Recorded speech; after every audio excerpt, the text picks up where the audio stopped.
సంగారెడ్డి జిల్లా కేంద్రంలోని స్థానిక పిఎస్ఆర్ గార్డెన్లో ఎమ్మెల్యే చింతా ప్రభాకర్ కళ్యాణలక్ష్మి షాదీ ముబారక్ చెక్కులను పంపిణీ చేశారు. తెలంగాణ మౌలిక సదుపాయాల సంస్థ chairman Nimmala Jaggareddy, municipal chairman Bongula Vijayalakshmi ముఖ్య అతిథులుగా హాజరయ్యారు.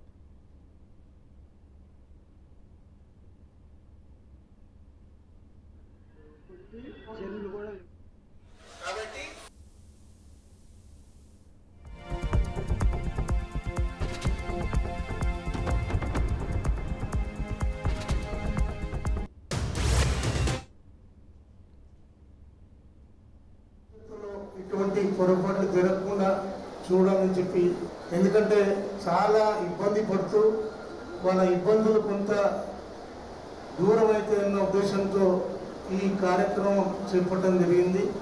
మరి చాలా సార్లు కూడా ప్రోగ్రాం పెట్టి పోస్ట్పోన్ అవ్వటం బాగాలేదు.